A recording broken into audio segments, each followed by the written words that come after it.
يا حبيبنا لك الشفاعة يا رسول الله يا نبي يا رسول الله يا نبي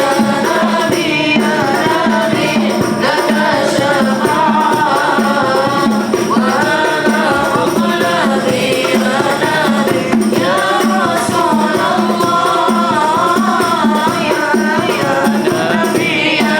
نبي لك الشفاعة وأنا مطلبي يا نبي اللهم صل وسلم وبارك عليه وعلى آله صلى الله وسلم عليه. Bismillahirrahmanirrahim. Assalamualaikum warahmatullahi wabarakatuh. Alhamdulillahirabbil alamin wal aqibatu lil muttaqin wa bihi nasta'in ala umuri dunya waddin. Asyhadu an la ilaha illallah wa asyhadu anna sayyidana Muhammadan abduhu wa rasuluhu.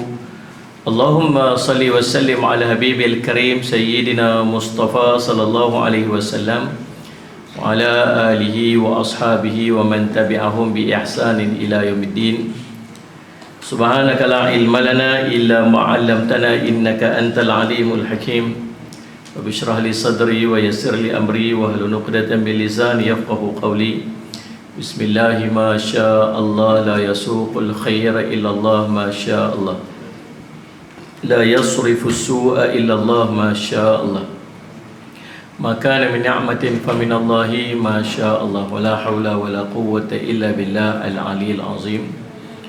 Bismillahilladzi la yadurru ma'a ismihi syai'un fil ardi wa la fis sama' wa huwas sami'ul 'alim. Bismillahilladzi la yadurru ma'a ismihi syai'un fil ardi wa la fis sama' wa huwas sami'ul 'alim. Bismillahilladzi la yadurru ma'a ismihi syai'un fil ardi wa la fis sama' wa huwas sami'ul 'alim. Na'udzu bikalimatillahi tammati min syarri ma khalaq. Na'udzu bikalimatillahi tammati min syarri ma khalaq. Na'udzu bikalimatillahi tammati min syarri ma khalaq. Allahumma inna na'udzu bika minal barasi wal jununi wal judam wa min sayyi'il asqam. Wa sallallahu ala sayyidina Muhammadin wa ala alihi wasallam. Alhamdulillahirabbil alamin. Alhamdulillah, kita mulakan majlis kita dengan sama-sama membaca Ummul Kitab Al-Fatihah. A'udzubillahi minasyaitonir rajim. Bismillahirrahmanirrahim. Alhamdulillah. Rahmanirrahim. Maliki yaumiddin. Iyyaka na'budu wa iyyaka nasta'in. Ihdinas siratal mustaqim. Siratal ladzina an'amta 'alaihim ghairil maghdubi 'alaihim waladdallin. Alhamdulillah, pertama-tamanya kita panjat puji dan syukur pada Allah SWT yang limpah kurnia inayah dan taufik di sisi Allah. Kita dapat duduk dalam majlis Maulid bulanan kita pada malam ni. Walaupun kita expectation kita punya pengharapan kita tu tinggi lah kan. Saudara Muhammad jarang nak bersiap-siap kalau duduk kat madrasah malam-malam kan. Lalu kalau ada kuliah tu nak pergi jauh-jauh tu bersiap-siap lah. Tapi nak Saudara Muhammad bersiap ni bila ada majlis besar lah. Lalu Syekh Mai tu kita bersiap lebih sikit lah. Jadi subhanallah Syekh Mai, takdir Allah mengatasi segala-galanya. Lepas-lepas mayang tadi tengok-tengok mesej. Sebelum mayang tadi okey lagi. Lepas-lepas mayang tadi tengok-tengok mesej, Syekh tak dapat sampai. Alhamdulillah ala kulli hal. Alhamdulillah ala kulli hal. Saya pun ada pengalaman-pengalaman macam tu juga sebenarnya. Banyak kali jadi macam tu. Kita bukan tak mau pi, kita nak pi. Terutama kalau kuliah-kuliah kita yang sebelah sana daripada Jambatan Pulau Pinang tu kan, jambatan memang selalu akan berhadapan dengan jam. Kena keluar awal sangat sampai awal sangat. Nak keluar lewat sikit sangkut jam dah sampai. Kalau keluar lewat sangat dah tak sempat nak kuliah, macam-macam lah, itulah keadaan dia. Jadi Allah Muhammad itulah di antara cabaran. Jadi kita Sayyid Muhammad mudah-mudahan lah insya-Allah segala niat dan hajat kita untuk dalam majlis ilmu bersama dengan Syekh ni Allah kira juga duduk dalam majlis ilmu bersama dengan Syekh juga. Walaupun saya tak sampailah maqam Syekh tu. Kan? Syekh satu je lebih 40 tahun pun dia panggil Syekh juga. Bukan pasal ilmu tu pasal tua kan. Tapi tak masalah tua lagi. Walaupun esok sajalah nak beritahu esok birthday saya, saja je nak beritahu kan. Saja je esok. Kan? Yang ke-27 alhamdulillah lah. Alhamdulillah. 28 sorry silap. 28 masa tu tahu lagi. Baik, Allah Ustaz Muhammad, taklah selayaknya saya nak menggantikan Syekh, tapi memandangkan kita mungkin sendiri dah ada persediaan kita nak sambung sikit daripada kitab yang dibacakan oleh Syekh Zainal Asri, kitab Syama'il Muhammadiyah, dan tidaklah merendahkan penghormatan kita kepada Syekh dan kita nak menyambung pembacaan kitab kita ni. Nanti bila Syekh sambung balik pengajian tu, nanti dia akan baca balik apa yang kita bincang pada malam ni lah. Dia macam tak badak sangat nak sambung kitab Syekh tu, tapi Allah Ustaz Muhammad sebab nak meraihkan sahabat kita yang dah bawa kitab sebagainya, jadi kita baca sikit. Nanti bila Syekh mai balik kuliah kita ni bulan depan ke, insya-Allah Syekh kita akan ulang balik lah setakat mana yang saya berhenti hari tu. Baik, kita berada pada hadis yang ke dalam kitab Syama'il kita ni,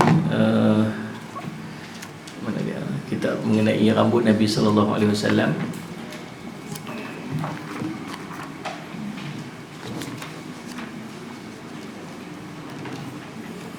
Bab majaa fi tarajjuli Rasulullah sallallahu alaihi wasallam.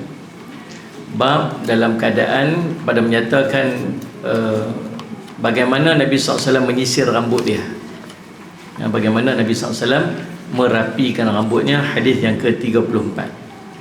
Hadis yang ke-34, an Aisyah radhiyallahu anha qalat, in kana Rasulullah sallallahu alaihi wasallam la yuhibbut tayammuna fi tuhurihi idza tatahhara wa fi tarajjulihi idza tarajjala wa fi inti'alihi idza ta'ala. Maksudnya diriwayatkan daripada Sayyidatina Aisyah radhiyallahu anha yang menceritakan perihal sesungguhnya Nabi sallallahu alaihi wasallam suka memulakan daripada sebelah kanan ketika baginda bersuci, menyisir rambut dan juga memakai sepatu atau memakai kasut. Hadis ini diriwayat oleh Imam At-Tirmizi, Imam Bukhari, Imam Muslim, Abu Daud, Ibnu Majah dan Imam An-Nasa'i. Dia apa yang kita boleh ambil pengajaran daripada hadis ni? Menurut Imam Nawawi rahimahullah taala, hadis ini menjadi satu kaedah amali yang tetap dalam syarak, iaitu bagi setiap urusan-urusan kita yang mulia, yang harus, yang sunat, apatah lagi yang wajib, maka disunatkan kepada kita untuk memulakannya dari sebelah kanan. Apa saja? Nak pakai baju, apa hukum pakai baju? Apa hukum pakai baju? Apa saja benda yang kita buat, dia boleh salah satu dalam hukum. Boleh diwajib, boleh jadi haram, boleh jadi sunat, boleh jadi makruh, boleh jadi harus. Kan? Jadi subhanallah, kalau selain daripada yang haram dan yang makruh tu, mulakan sebelah kanan. Seluar, kasut, masuk masjid, siwak, bercelak, potong kuku, potong misai, sikat rambut, cabut bulu ketiak, cukur rambut, salih asal Muhammad, membasuh anggota-anggota wudu, mandi wajib, keluar pada tandas, makan minum, jabat tangan, semuanya sebahagian tu. Kalau sebut benda-benda tu diharuskan pada syarak, disunatkan, ada benda-benda yang mulia, maka mulakan sebelah kanan. Ini kena praktis. Untuk masuk kereta, jadi driver boleh masuk sebelah kanan. Dia pun cuba nak putih kat kilas kaki masuk. Itu Syekh Muhammad. Kita ni dijajah oleh British. Maka sistem sistem kita punya transportation kita tu ikut British. Kan? Bila ikut British tu yang kita bawa kereta belah mana kita? Kita bawa belah kanan kan? Steering tu belah kanan. Steering tu belah kanan tu kira afdal lah tu belah kanan. Kita nak masuk kereta tapi nak masuk belah kanan lagu mana? Kan? Jadi yang mana yang kita boleh buat, kita mulakan sebelah kanan, mulakan sebelah kanan. Jadikan dia sebagai tabiat. Jadi pahala. Nabi SAW ni dia uswatun hasanah. Allahumma salli ala sayyidina Muhammad. Laqad kana lakum fi rasulillahi uswatun hasanah. Sungguhnya pada diri Nabi SAW itu contoh teladan yang terbaik. Allah jadikan Nabi SAW dan para anbiya wal mursalin alaihimus salatu wassalam, semuanya daripada kalangan manusia, tak ada selain daripada dia. Laqad ja'akum rasulun min anfusikum, sungguhnya telah diutuskan sallallahu Muhammad, ya, sallallahu Muhammad, di kalangan kamu ni sallallahu Muhammad, seorang rasul daripada kalangan kamu sendiri. Pasal apa? Ulama duk bahas daripada ayat Al-Quran, ulama mufassirin bahas. Pasal apa? Apa sebabnya Allah jadikan para nabi dan para rasul daripada kalangan manusia? Dulu orang musyrikin yang tolak Nabi SAW, dia siap kata kat Nabi, pasal kalau kamu betul sangat, pasal apa tak diutuskan Nabi ni daripada kalangan malaikat? Baru betul, baru hebat. Kamu ni manusia aja.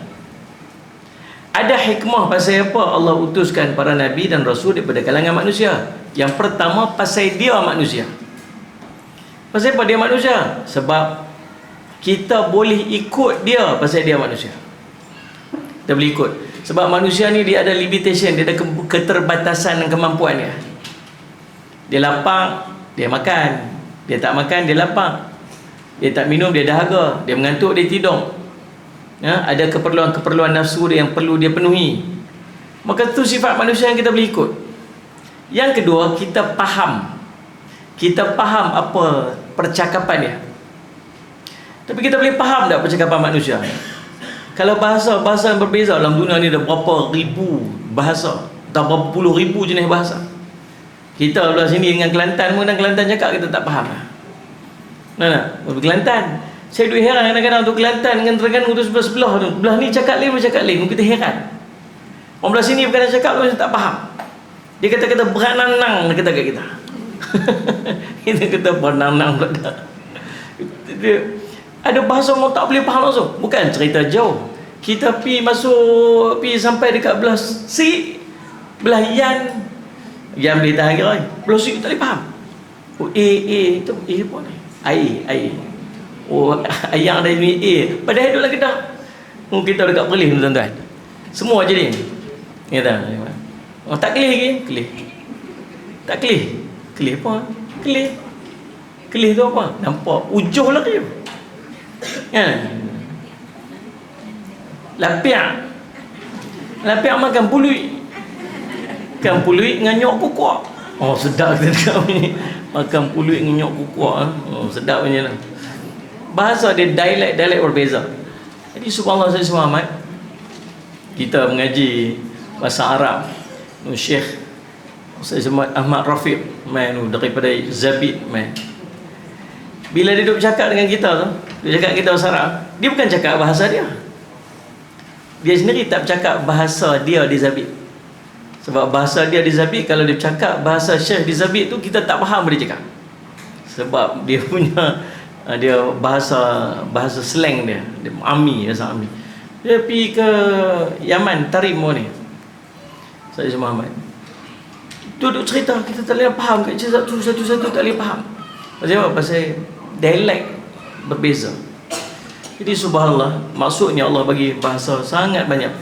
Tapi walaupun bahasa yang berbeza-beza, tapi kita masih punya dia panggil apa? Peluang, kita masih boleh faham apa yang dia nak bercakap. Pasal basicnya manusia, dia akan bercakap menggunakan mulut, lidah, gigi ni dalam ni. Ini dia punya anggota dia untuk keluar suara. Boleh tak ni? Dia main pilih bahasa apa pun kita mampu untuk belajar. Teman-teman orang Melayu. Orang Melayu memang terror bercakap bahasa orang. Sungguh tuan, orang Melayu ni Allah bagi kelebihan. Kalau orang Melayu ni pergi belajar cakap Cina, dia terror lagi cakap Cina pada Cina. Cina pun heran, dia kata hang ni Melayu ke Cina? Oh, saya Muhammad. Kalau kita cakap Arab, kita fasih cakap Arab lebih daripada orang Arab ni. Allah masih selamat tu orang bagi Allah bagi orang Melayu. Syarat dia belajar. Belajar kita mampu. Tapi boleh bayang tak kalau yang jadi yang duk ajak kita tu alien, dia main daripada planet Marih ke mana ke? Entah-entah mulut dia, entah-entah dia bercakap bukan pakai mulut, bercakap pakai telinga ke, bercakap pakai hidung, kita tak tahulah, tapi cara dia bercakap tu beza. Agak-agak boleh ikut tak bahasa dia, kita boleh faham.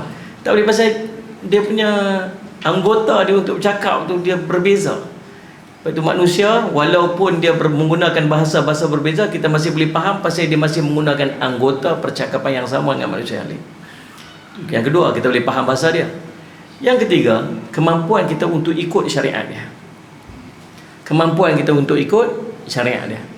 Nabi SAW, walaupun Nabi SAW boleh berdiri sepanjang-panjang hari, sepanjang-panjang malam, qiyamul lail. Allahumma salli ala sayyidina Muhammad. Huzaifah al-Yamani radhiyallahu anhu semayang dekat Nabi SAW, belakang Nabi, ikut Nabi SAW. Nabi SAW baca Fatihah, alhamdulillah. Ustaz-ustaz baca surah Al-Baqarah, ni kita lagi 100 ayat, Nabi berhenti lah kot. Tak habis, terus lagi sampai habis 260 apa ayat? 200 lebih ayat tu surah Al-Baqarah. Kita habis surah Al-Baqarah, Nabi berhenti kot. Nabi sambung lagi surah berikut dia. Nabi sambung lagi surah berikut dia. Hampir 4 juzuk Nabi SAW berdiri untuk semayang.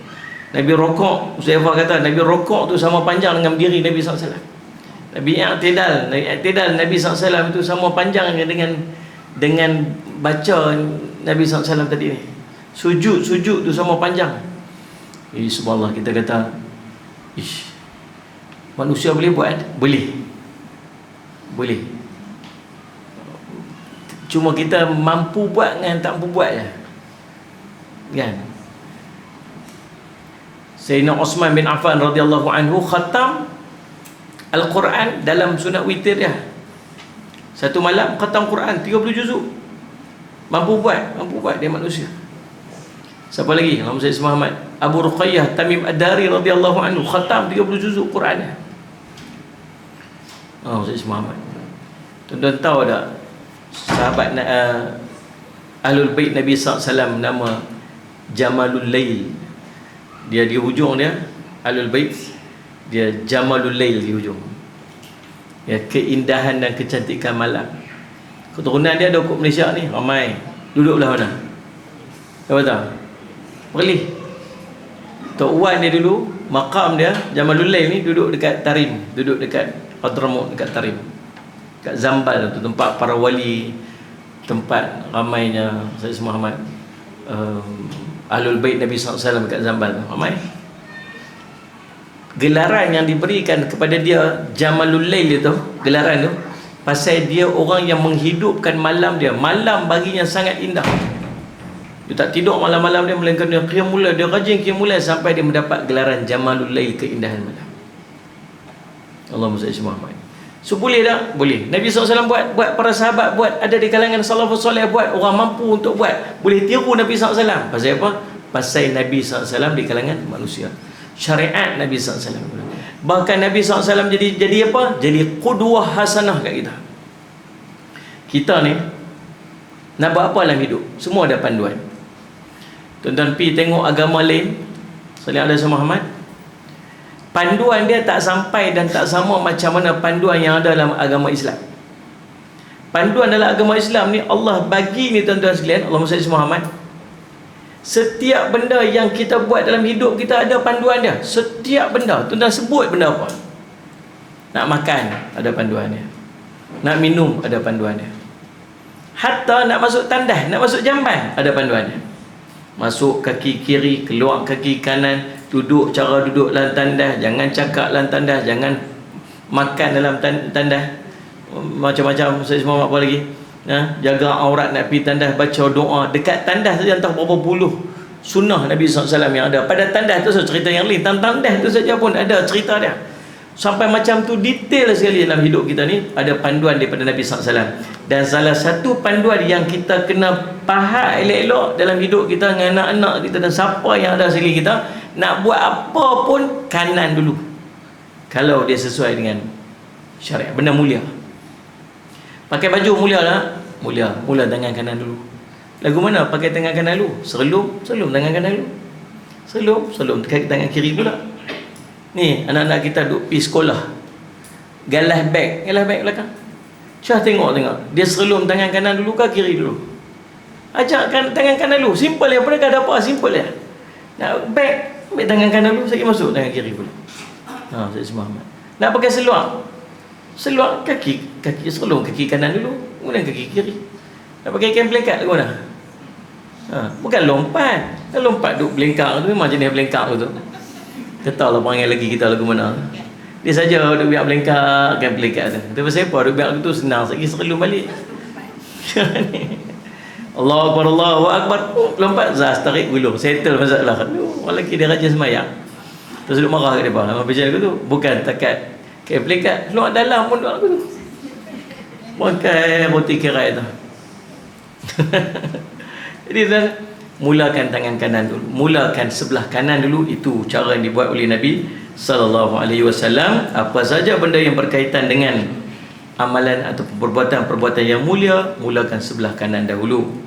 Adapun sebaliknya, jika urusan yang tidak begitu dimuliakan dan tidak dihormati, seperti masuk tandas, seperti keluar pada masjid, seperti beristinja, seperti menanggalkan pakaian, seperti menanggalkan kasut seluar daripada badan, maka disunatkan bermula daripada sebelah kiri. Ketetapan tersebut adalah kerana kemuliaan tangan kanan berbanding tangan kiri.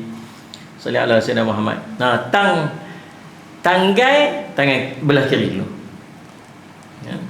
Masuk nak pakai kasut, kaki kanan kaki kiri kanan. Nak tanggai kasut kiri. Nak pakai stokin kanan. Nak tanggai stokin kiri. Boleh Sayyid Muhammad. Nak pakai kopiah, saya tunggu jawab, nak jawab apa? Yang satu anggota satu tu je lah kan. Guna tangan kanan. Dia dah je sebut. Jadi Allahumma salli Muhammad tuan. Gitu keadaan dia. Nak masuk masjid tangan kanan, kaki kanan. Nak keluar masjid kaki kiri. Nak masuk tandas kaki kiri. Keluarkan tandas kaki kanan. Maksudnya tuan-tuan boleh buat bandingan di antara benda daripada perkara yang kurang mulia kepada perkara yang mulia, kaki kanan. Kalau daripada perkara yang mulia kepada kurang mulia, kaki kiri. Daripada benda yang kurang mulia kepada yang mulia, contoh kita nak masuk ke masjid, luar ni kurang mulia nak banding dengan masjid, maka kaki kanan. Daripada tempat yang mulia kepada tempat yang kurang mulia, daripada masjid keluar ke tempat yang keluar, maka kaki kiri. Daripada mulia yang sama-sama mulia, lompat. Sedih. Kaki kanan lah, kaki kanan kan. Baik, Allah SWT Muhammad. Jadi gitu. Ketetapan tersebut maksudnya kerana kemuliaan tangan kanan berbanding dengan tangan kiri. Kalau nak banding di antara kedua tangan kanan dengan kiri, tangan kanan lebih mulia daripada tangan kiri. Bukan dari segi kemuliaan anggota ni, daripada kemuliaan kegunaan anggota tersebut. Tangan kanan kita guna untuk makan, tangan kanan kita guna untuk benda-benda kebaikan, tangan kanan guna untuk benda-benda baik-baik semua tangan kanan. Tangan kiri guna untuk benda-benda yang terkait dengan kekotoran, najis sebagainya, tangan kiri. Maka apa saja perhiasan sebaiknya letaklah belah tangan kanan. Imam Syafi'i kata demikian. Walaupun ada dalam kita baca bab cincin, Sayyid Muhammad, cincin Nabi SAW pakai jari kelingking. Jari kelingking Nabi SAW pakai cincin. Saya ni tak boleh tak lekat cincin, tak payah dah. Beli cincin pakai set, lepas tu tak ada. Jari cincin tak ada. Ni tak apalah, tak pakai cincin, tak apa. Sunnah pakai cincin. Kalau nak pakai cincin, pakai jari kelingking Nabi SAW. Nabi pakai cincin jari kelingking. Seorang sahabat Nabi SAW tunjuk, dia kata, jari mana Nabi SAW pakai cincin? Nabi SAW pakai cincin, kemudian tunjuk di sebelah jari, sebelah tangan. Dia gunakan tangan kanan untuk tunjuk tangan sebelah kiri. Maka sebagian ulama kata apa? Bila Anas bin Malik tunjuk macam tu, tunjuk jari kelingking dengan tangan kiri ditunjuk macam tu, maka menunjukkan bahawa Nabi SAW biasa pakai cincin tangan kiri. Tetapi ulama syarah, bukanlah yang nak ditunjuk oleh Anas itu tangan, tetapi yang nak ditunjuk oleh Anas itu jari. Maksudnya bukan dia nak tunjuk kata tangan kiri ni, yang dia nak tunjuk tu ni jari ni, dan dia tak menggunakan jari kiri untuk tunjuk, dia guna jari kanan dia untuk tunjuk. Maka mazhab kita Syafi'i nak pakai cincin afdal pakai cincin tangan kanan. Faham ni? Kita nak masuk tandas lagi, nak basuh najis dengan cincin duduk kat jari. Lepas tu gosok-gosok, lepas tu keluar. Lepas tu pergi uli roti canai. Wah. Tambah pelantau kat situ. Baik, Allah saya Muhammad. Dalam menyisir rambut, maksud kanan ialah pertama dengan mula menyisir rambut sebelah kanan, dan kedua dengan menggunakan tangan kanan. Nabi SAW sisir rambut tadi kan, sikat rambut dia, mula belah kanan. Masuk mula belah kanan lagu mana? Kalau belahan rambut Nabi SAW dua, mula sikat yang belah kanan dulu, kemudian baru sikat yang belah kiri. Yang keduanya kata ulama ialah menggunakan tangan kanan untuk menyisir rambut dia. Dulu saya pakai jam tangan kiri. Biasalah kita ni pakai jam tangan kiri. Daripada kecil kita diajak pakai jam tangan kiri kan. Yang duk pakai tangan kiri. Lepas tu satu hari pergi kuliah Syekh Nuruddin. Saya ingat lagi waktu tu di Tikam Batu, di Bakar Arang, kat Bakar Arang Sungai Petani. Lepas tu Syekh Muhammad dalam kuliah tu dia cerita. Dia kata jam ni perhiasan. Betul tak jam perhiasan? Perhiasan lah. Sebab tu kita pilih, kita tengok nak pakai, bukan main ambil tubuh. Betul tak ni? Kalau jam ni tak ada fungsi sekadar nak jam je, boleh je gantung kat leher ke. Yang macam-macam jenis jam tu ada. Boleh jenis dalam poket ke. Zaman sekolah dulu tak dalam poket je, dia punya ni dah hilang lah. So poket tu belum pakai, asal dia berfungsi sebagai untuk tengok jam ya. Jam kat dinding pun ada, tak pakai kat sini pun ada. Kita pun handphone pun ada jam, so tak pakai jam ni pun tak apa. Tapi sebenarnya dia berfungsi sebagai perhiasan. Bila berfungsi sebagai perhiasan, maka pada tangan mana yang lebih layak di antara dua pada benda perhiasan? Tangan kanan lebih zat, maka dia kata letaklah dekat tangan kanan. Kita kat bawah ni pun, bawah meja ni pun pelan-pelan pindah jam belah sini. Pindah jam belah sini. Habis buku lah tengok jam tak pakai, rupanya duduk belah ni. Dah terbiasa. Jadi subhanallah saya selamat tuan-tuan, apa-apa perhiasan sebelah kanan. Baik. Hadis berikutnya hadis yang ke-35 insya-Allah. Kita qasidah sikit dulu. Kat situ je lah. Tak sadar pusing.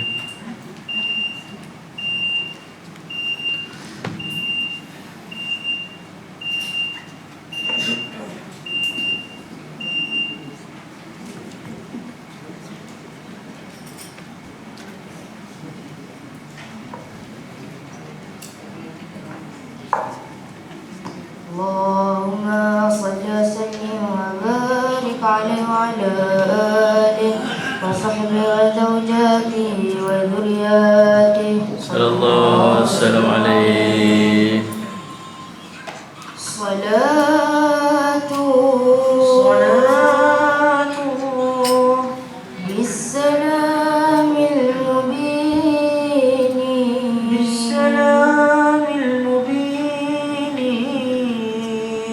linuqati ta'ini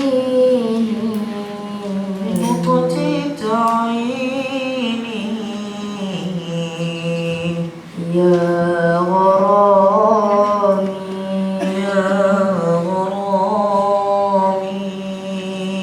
salatu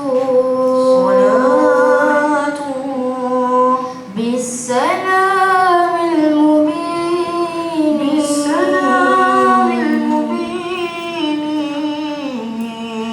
linuqati ta'ini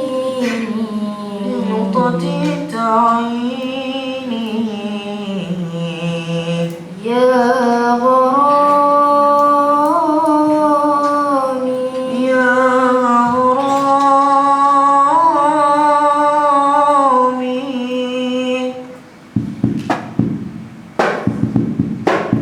salatu bissalamil mubini linuqati ta'ini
رسول الله يا طوي جبيني ويا من جاء بالحق المبين رسول الله يا طوي جبيني ويا من جاء بالحق المبين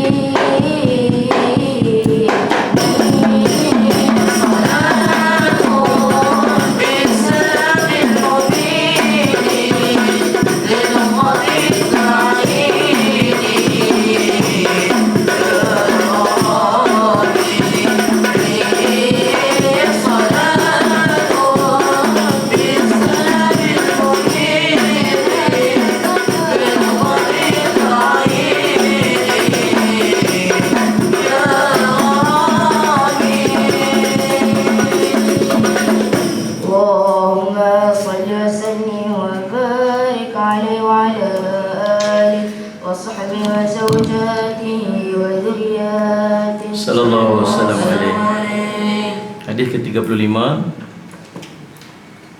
Wa an Abdullah ibn al-Mughaffal radhiyallahu anhu qala naha Rasulullah sallallahu alaihi wasallam an at-tarajjuli illa ghibban.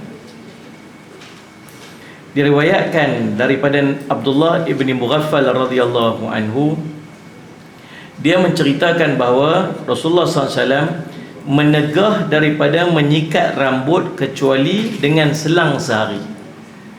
Oh, jam juga kita lah. Jadi tu sikat rambut ni. Mana boleh tak sikat rambut sehari? Lepas mandi dah berkecau. Kan? Dia buktikan.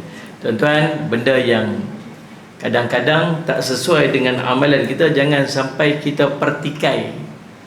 Kita rasa macam kita tak mau buat lagu tu, tapi jangan sampai kita perlekeh perkataan Nabi SAW dalam bentuk kejahilan kita. Saya sedih beberapa hari ini dah ada usaha-usaha untuk mencemarkan kemuliaan ataupun kehebatan Imam Asy-Syafi'i rahimahullah ta'ala. Usaha-usaha ni tuan-tuan sekalian, dia buat secara indirect, dia buat secara tidak langsung. Dan selama kita duduk dalam masyarakat kita di Malaysia ni, kita ni berpegang teguh dengan mazhab Imam Asy-Syafi'i rahimahullah ta'ala. Ulama yang mai dakwah kita di tanah Melayu ni tuan-tuan, ulama daripada Hadramaut, daripada Tarim, daripada Yaman, dan mereka bermazhab Imam Syafi'i.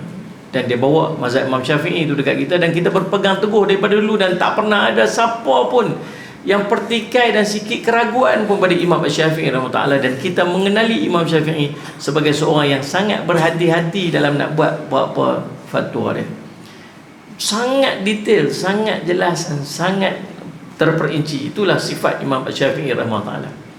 Tapi semenjak kebelakangan ni, bukan kebelakangan ni lah, berapa hari ni, beberapa ketika ni dah ada usaha-usaha untuk mencemarkan ataupun mengikis ke ke Sayyid Muhammad, utuhnya pegangan kita dengan Imam Syafi'i rahimahullah.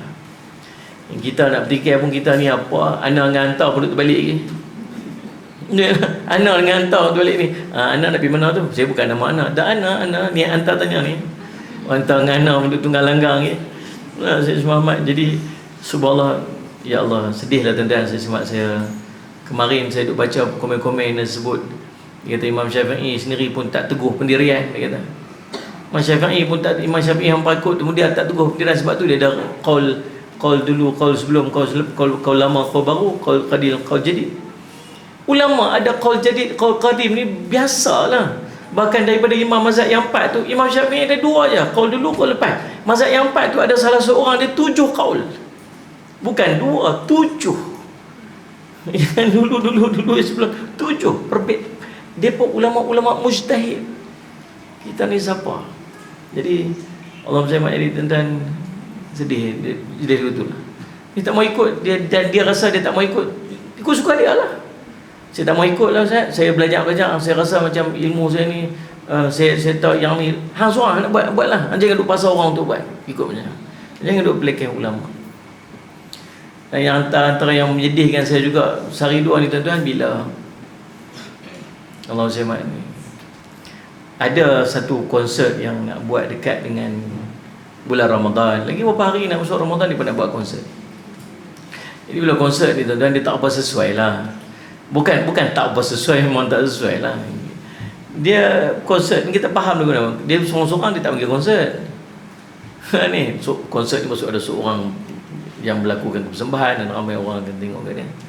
Dan masalah kita ni, bila konsert kita ni dia tak jaga ikhtilat, dia tak jaga percampuran lelaki perempuan. Yang keduanya, dia boleh tak nak buat konsert? Boleh? Boleh? Panggil saya, suruh saya nyanyi. Panggil saya, suruh saya nyanyi lagu nasyid, okay? Kan? Panggil penasyid lelaki-lelaki, suruh dia nyanyi lagu-lagu ketuhanan, satu. Yang kedua, waktu dekat konsert tu, belah sini orang lelaki-lelaki, belah sini orang perempuan, tengah ni kita bagi bahagian untuk keluarga yang main satu family, duduk. Boleh tak agak-agak? Boleh tak agak? Boleh lah, ikutlah syariat, ikut panduan syariat. Tapi masalah dia ialah kita tak nampak nak jadi macam tu. Pun for whatever reason, apa saja pendapat, apa saja alasan yang nak kita, sama ada nak buat kutip. Tuan-tuan ingat tak dulu waktu kita kecil-kecil dulu ni, ada dia panggil apa, loteri kebajikan, kan? Masuk loteri, loteri kebajikan masyarakat, kan? Beli loteri tu, duit loteri tu dia guna untuk bantu orang miskin. Matlamat untuk bantu orang miskin tu betul dah, tapi loteri tu salah. Dia panggil matlamat tak menghalalkan cara, macam tu lah. Dia, for whatever reason, dia nak bantu Palestin kan, dia nak bantu orang susah kan, untuk miskin kan, tapi cara tu tak kena. Bila cara tu tak kena, mufti buat keluar nasihat, tak payah buat lah. Tak payah buat, pasal dia tak cakap lah, berlapik lah cara cakap tu. Zaid Muhammad, pasal nak masuk Ramadan ni kita kena menghormati Ramadan. Nabi buat tu perintah Allah, Allah perintah.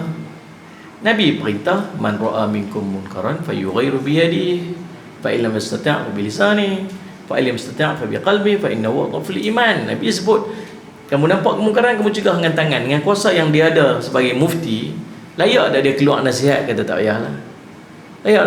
Layaklah untuk dia. Bahkan bukan takat dia, kita pun kena buat tanggungjawab ni. Dengan apa saja kita ada. Kita tak boleh, kita tak ada kuasa untuk bercakap, kita ada lidah untuk bercakap. Lidah kita lagu mana? Lidah kita lah ni bukan cakap ni, lidah kita dengan jari lah ni. Kan kami tak setuju, eloklah kita tak teruskan apa. Tulislah, tunjuklah tuan-tuan punya ketidaksetujuan tuan-tuan tu, pasal kita orang Islam. Kita ada panduan syariat. Tapi apa yang berlaku tuan-tuan sekalian? Allah, saya baca komen, saya pun naik takut. Dia komen ni macam kita kata baliklah dia, ni Islam, kata Islam ni. Sampai lagu tu. Ada satu komen tu yang antara yang best lah, komen ni disebut, mufti suruh ajak orang pergi masjid, sudahlah, tak sudah sibuk lah dengan orang nak buat benda ni. Tapi kat mana yang amar makruf ni mungkar dia? Yang cerita, yang maki hamun tu ceritalah. Yang besok ada seorang tu artis tu, dia pula buat keluar statement, dia kata apa? Allah pilih kami ni, Allah yang jadikan kami di daripada kalangan artis. Allah yang mentakdirkan kami ini pandai menyanyi, mentakdirkan kami ini pandai berlakon. Allah, ini takdir Allah untuk kami. Siapa kamu nak menidakkan dia? Oh, yang begitu pula. Tu nak cerita. Itu akhir zaman. Dan endapnya yang sedih saya tu bila mufti minta maaf. Mufti pula kena minta maaf. Mufti kena minta maaf. Allahumma salli alaihi wasallam. Saya tak tahulah, ada mufti wilayah buat keluar statement pasal pekerja bank konvensional pi ikhtiarlah cara kerja ni. Patut tak mufti cakap macam tu? Patutlah. Bank konvensional, bank yang ada unsur riba. Orang Islam patut tak kerja bank yang ada riba? Tak patutlah. Patut tak mufti cakap nasihat macam tu? Patut dah. Mufti pula kena nasihat. Mufti kena berhati-hati sikit dengan statement apa yang nak keluar. Subhanallah. Saya tak tahulah apa. Tapi siapa boleh bercakap lah ni Siapa yang boleh bercakap? Saya pun baru je dapat mesej kemarin ni. Saya pun kena tegur lah. Hati-hati sikit. Habis saya nak cakap apa? Saya tak sebut siapa, saya cakap apa agama perintah kita. Dia saya tanggungjawab saya untuk cakap. Tuan-tuan pun tanggungjawab untuk buat tindakan. Tuan-tuan pun kena, bukan kata kita terlepas, bukan lepas mufti seorang je. Sedih tuan-tuan, mufti minta maaf. Mufti minta maaf. Ya Allah. La haula wala quwwata illa billah. Tuan-tuan saya Muhammad, maka apa nak abang kita? Kalau kita tak setuju. Kan kita setuju. Dia kata ada seorang tu buat perbandingan dia senang. Dia kata apa? Kita tak puasa bulan Ramadan. Lepas tu orang tahu kata kita tak puasa, orang marah kita. Tengok dia bagus ni duduk makan. Oi, apa ni? Dia tahu tak kata dia buat salah? Dia tahu kata dia buat salah. Bila dia kena marah, orang marah kata dia buat salah, patut tak dia pergi maki orang tu balik? Ni apa orang tua tak sedar diri, rumah kata pergi kubur kata mari, lalu sibuk apa ni hang ilmu tu tak tera Imam Syafi'i. Macam tasyid, macam tajuk pula, puisi pula nampak kan? Patut tak kita marah dia? Tak patut marah. Walaupun dia lepas tu dia tak puasa pun, esok pun dia tak puasa juga, tapi patut dia nak marah orang yang nasihat kat dia? Tak lah. Sama juga dengan ni, dia kata dia nak pi juga, terketar-ketar nak pi juga, seronok juga nak pi. Pi lah nak pi. Tapi orang yang ada iman, dia kewajipan dia untuk nasihat, dan dia hanya melaksanakan tanggungjawab dia. Selesai lah. Hang tak mau ikut, ambil pasal lah. Kita ni semua kena nasihat. Nampak ada orang buat tak elok, kita kena nasihat. Jangan buat macam ni siap. Allah marah. Dan kalau dia ada iman, dia tahu kata dia buat salah, dia pun tak apa. Walaupun dia nak buat lagi sekali, dia tak patut marah orang nasihat dia. Pasal dia orang buat nasihat tu hanya menunaikan tanggungjawab dia sebagai orang yang Allah perintah untuk buat macam tu. Tapi itulah keadaan kita ni akhir zaman ni. Saya tak tahu lah apa lagi nak edit lepas ni, saya tak tahu. Tapi Sayyidina Muhammad ya, sama Nabi SAW sebut tentang sikat rambut selang sari. Atau saya duk condemn Nabi SAW, apa Nabi ni ngotong lah. Jangan tuan-tuan sekalian, boleh menggugurkan akidah, mempertikaikan perkataan Nabi SAW, mempertikaikan sunnah baginda Rasul SAW. Hari tu ni baru ni bila ada seorang influencer tu, laki dia menikah lain. Laki kawan tu menikah, sudahlah, bukan laki kita menikah. Laki dia tu menikah, dia pun ni kecoh lah habis satu. Malaysia gegak gempita macam nak kiamat dah hari tu. Macam nak pilihan raya pilihan raya pula, macam nak World War, perang dunia ketiga dah. Semua orang kecoh. Suami dia yang kecoh tak apa, ni yang menafikan, yang menidakkan keharusan untuk orang Islam berkahwin lebih pada seorang. Yang tu masalah dia. Dia tak setuju, dia tak mau. Saya tak mau Ustaz, saya laki saya ni seorang-seorang, saya sudahlah. Dia abang apa yang dia gatai fikir. Abang fikir pun tak boleh, apa yang kata tu. Bukan saya tak nikah. Fikir pun tak boleh. Dia punya ni. Lelaki ni kena semang terah, yang semang terah tu lagi tak edi. Dia tepuk meja, aku lapang antara. Yang tu memang confirm dah. Jadi Allah SWT dia tak setuju, tak apa. Dia tak mau buat, tak apa. Dia tak mau lelaki dia buat, tak apa. Cuma jangan kata benda tak boleh tadi. Faham tak ni? Dia tak mau, tak apa. Jangan kata tak boleh. Benda tu syariat tu ada. Sudah. Habis, selesai. Saya tak mau buat Ustaz, tak apa. Saya tak boleh Ustaz, saya tak boleh redha suami saya buat Ustaz, tak apa, okey. Saya setuju dengan poligami Ustaz, kecuali suami saya. Okey. Tak masalah. Allah SWT. Jadi subhanallah kita. Dan sebenarnya apa yang Nabi SAW masukkan dekat sini, di sini peranan ulama. Peranan ulama dalam mentafsirkan apa yang dimaksudkan oleh Nabi SAW. Kalimah ghibban yang Nabi SAW sebut dalam tu, illa ghibban. Ghibban itu bermaksud selang-selang waktu, yakni melakukannya beberapa ketika dan meninggalkannya beberapa ketika. Maksudnya jangan duduk kerja sikat rambut ayah. Ni sampai pulang poket ni. Orang bawa kayu sugi, dia bawa sikat tu. Besar sikat dulu. Dulu ada dua jenis sikat. Satu sikat yang ada tangkai tu satu lagi sikat yang jenis serlum jari tu. Kerah 80-an dia tengok tu. Kan? Ada zaman tu. Dia kerja sikat pantai jumpa. Assalamualaikum, Waalaikumsalam. Jom. Mana ni? Dia tak di tangan dia tu kerja duk perapi rambut dah. Nabi tak mau je tu. Jangan terlalu fokus untuk buat benda yang macam tu, sebab tu bukan keutamaan dia. Ada banyak benda lain lagi keutamaan kita yang kita boleh buat. Gitu. Hadis ini bermaksud jangan terlalu mengambil berat sangat tentang rambut sehingga menjadikannya sebagai keutamaan, seperti perlakuan orang-orang yang bermegah dengan diri sendiri, yang suka berhias-hias dan bermewah-mewah. Tu cerita dia. Sampai tak fikir yang lain dah duk kira muka dia aja. Ni dia bangga diri dia, dia panggil ujub. Ujub ni ada dua. Satu ujub pada amal, satu ujub pada nikmat. Ujub pada nikmat lagu mana? Aku ni banyak harta semualah. Kereta aku tu hebatlah. Muka aku ni Allah. Dah 68 lah, masya-Allah. Rasa macam 28 rasa kata. Dia tengok, dia heran tengok muka dia. Dia ujub. Dia kata baju aku ni Allah cantiknya, insya-Allah. Dia ujub dengan dia punya nikmat. Yang kedua dia panggil ujub dengan amal. Hebatlah aku ni boleh duduk madrasah, hebatlah aku boleh qiyamul lail, hebatlah aku boleh puasa sunat, hebatlah dia rasa takjub dengan amal dia. Tu dia panggil ujub. Ada orang dia ujub dengan diri dia, asyik tengok cermin. Asyik tengok cermin. Asyik touch up. Lemah kita kadang-kadang perempuan bawa kereta. Lepas tu dia tunggu dekat tu.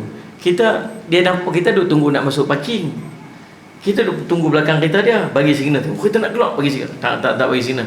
Tunggu dia. Nampak orang perempuan tu duduk jalan dia masuk kereta dia. Nampak macam dia dah siap kerja, dia nak reverse dah. Kita pun berhentilah tepi tu. Sekali nak pergi ambil tempat parking dia tu. Sejam. Dia masuk, dia tarik ni. Sekali dia keluar ni. Sekali dia turun cermin tu, siap lah hang. Ni agak dia ni lagu tu lagu ni lah tacak tu lah pepetik oning lah macam-macam. Kita dekat belakang ni berjanggut dah tunggu. Mana 3 biji kereta dah keluar ke depan tu. Jadi tu dah. Sebab apa? Sebab dia sibuk diri dia dengan kecantikan untuk wajah tubuh badan dia. Larangan Nabi SAW di atas adalah bagi mereka yang tidak ada keperluan. Dari kata apa? Selain daripada itu, tabiat sebegitu ialah perbuatan kaum wanita, tak sesuai sebagai tabiat kaum lelaki-lelaki. Kadang sikat-sikat rambut jenis jaga rambut, jaga tubuh badan apa semua ni, ni yang orang perempuan. Orang lelaki-lelaki tak patut lagu tu. Larangan Nabi SAW itu adalah bagi mereka yang tidak ada keperluan. Adapun bagi mereka yang ada keperluan. Macam mana orang yang ada keperluan dengan sikat rambut ni? Jenis rambut tebal. Jenis rambut ni, rambut tebal, kembang tu. Maka tidaklah dilarang dia menguruskan rambutnya setiap hari mengikut kadar yang dia perlukan. Ini sebagaimana hadis Nabi SAW dalam Sunan An-Nasa'i daripada Abu Qatadah menceritakan, kanat lahu jummatun sakhmatun fasa'ala Nabi sallallahu alaihi wasallam fa'amarahu an yuhsina ilaiha wa an yatarajjala kulla yaumin. Maksudnya dia mempunyai rambut tebal yang mencecah ke bahu. Lalu dia bertanya kepada Nabi SAW berkenaan rambutnya. Lalu Nabi SAW menyuruhnya untuk merapikannya dan menyisirnya pada setiap hari. Berkata Imam Al-Munawi, hadis Abu Qatadah ini difahami bahawa bagi orang yang perlu menyisir rambutnya setiap hari kerana kelebatan rambutnya, atau difahami bahawa Nabi ingin menjelaskan keharusan perbuatan tersebut. Yang ni larangan baginda dalam hadis sebelum ini bukanlah larangan yang haram. Pasal apa Nabi SAW suruh kawan ni sikat rambut tiap-tiap hari? Hadis yang tadi sebut biarlah berselang-seli. Nah, abang kata walau kita sikat tiap-tiap hari taklah jadi benda yang diharamkan. Boleh je nak sikat. Tambah kita ni dekat sini ni kalau tak sikat rambut je. Tuan-tuan tak duduk negara Arab, debu. Rambut tu kalau mandi, tiap-tiap kali mandi nak kena, kalau boleh bagi shampoo rambut. Pasal apa? Rasa keras rambut, pasal lalu debu-debu tu melekat kat atas rambut kan. Dia nak kena sikat rambut, sikatlah, tak apa kalau ada keperluan dia. Akan tetapi larangan makruh Yang ini sebaiknya ditinggalkan, namun jika dilakukan tidaklah berdosa kerana perkara ini masih diharuskan. Wallahu alam. InsyaAllah mudah-mudahan perkongsian kita pada malam ini jadi manfaat untuk saya dan manfaat untuk kita semua. Aku qouli hadza wa astaghfirullah li wa lakum. Wassalamualaikum warahmatullahi wabarakatuh.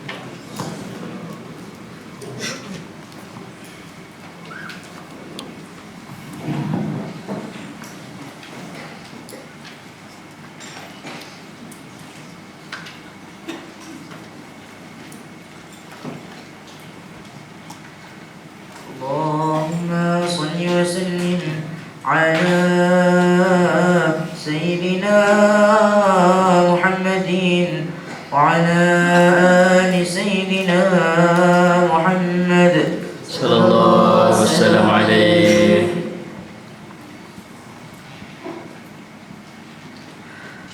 بشرى لنا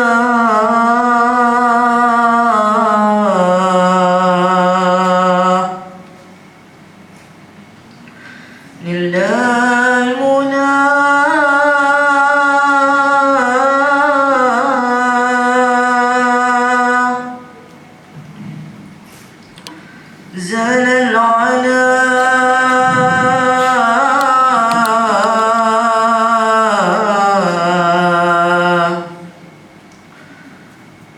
وفالهنا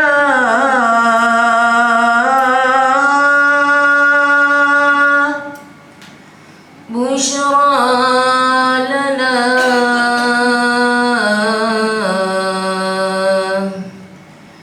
نلنا المنى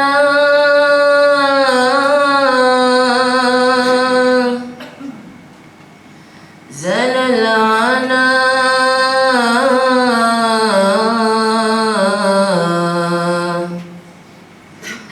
وفالهنا والدهر أنجز وعده والبشر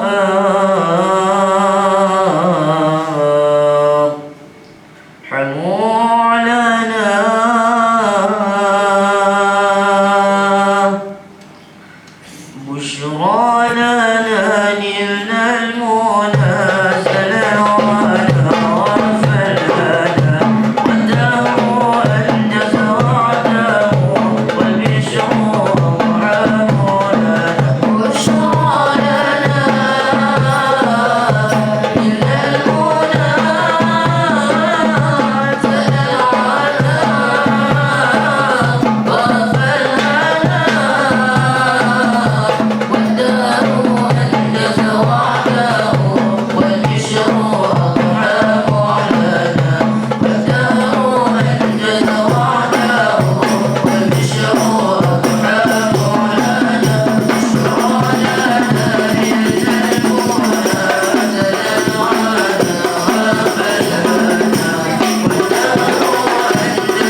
اللهم صل وسلم وبارك عليه وعلى آله وصحبه صلى الله وسلم عليه. Bismillahirrahmanirrahim. Alhamdulillahirabbil alamin wassalatu wassalamu ala rasulil amin sayyidina Muhammadin wa ala alihi washabihi ajma'in. Allahumma ighfir lana dzunubana wal walidina warhamhuma kama rabbawna shighara wa li jami'il muslimin wasmati bi rahmatika ya arhamar rahimin. Rabbana 'alaika tawakkalna wa ilaika anabna wa ilaikal masir. Allahumma faqihna fid din wa 'allimna ta'wil waj'alna min ibadika shalihin wahdina siratal mustaqim.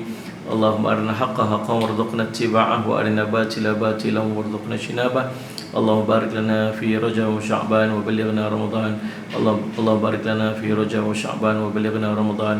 اللهم بارك لنا في رجب وشعبان وبلغنا رمضان. ربنا آتنا في الدنيا حسنة وفي الآخرة حسنة وقنا عذاب النار. وصلى الله على سيدنا محمد وعلى آله وصحبه وسلم. الحمد لله رب العالمين. تقبل الله منكم.